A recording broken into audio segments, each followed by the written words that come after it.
Hey guys, how's it going? Alberto with Aloha Garage, and today I'll be installing this Range Technology inline DFM disabler on my 22 refresh GMC Sierra with a 6.2. Now this module works with 21 and up GM SUVs with the 5.3 or 6.2, which include the Tahoe, Suburban, Yukon, and Escalades. As far as the pickups go for Sierra and Silverado, this works for the 22 refresh and up.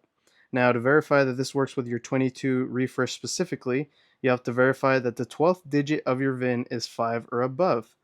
Now, with that being said, let's begin. Alright, now let's get this thing unboxed with my tiny knife here. Be careful with it.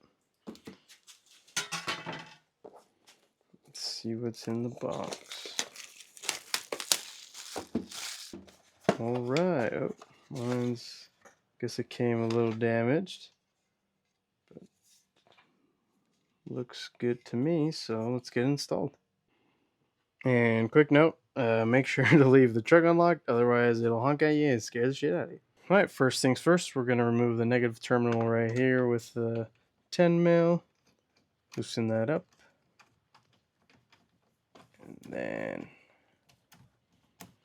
should be good to just take it off. Before we remove the battery, make sure you turn your wheel all the way to the left. Alright, now that we disconnected the battery, we're going to go ahead and remove these 3 Torx, which are T15s. Alright, once those 3 are removed, we're just going to pull back and up to where it's like that. And then once we get in here, as you can see, that main connector with the blue on it is where the module is going to go in between.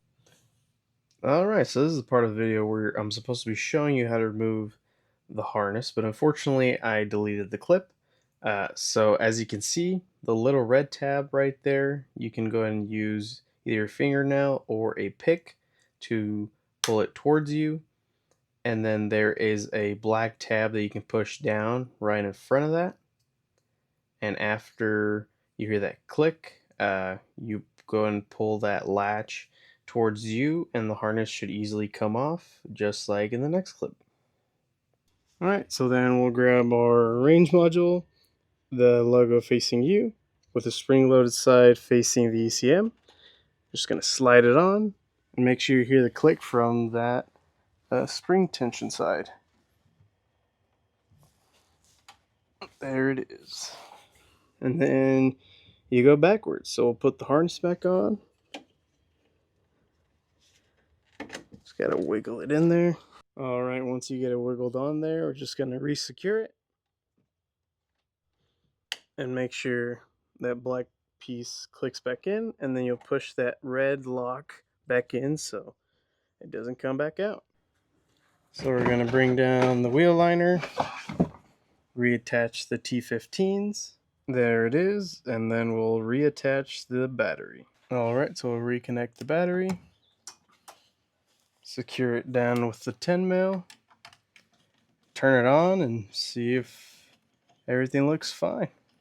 Alright, once we're in here, let's see. Starts up like normal.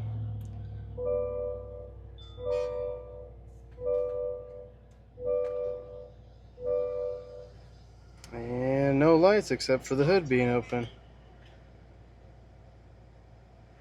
Oh, open then close driver window. Huh.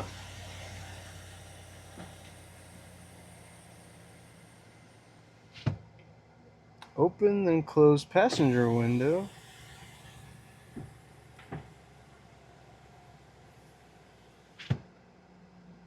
That's weird.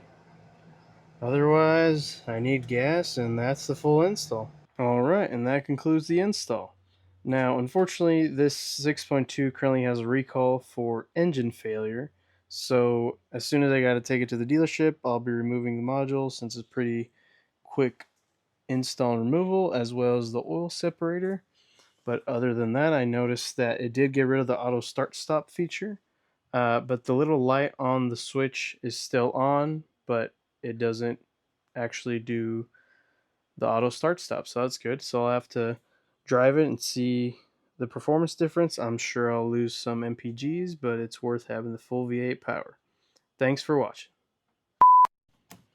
Should be good to just take it off.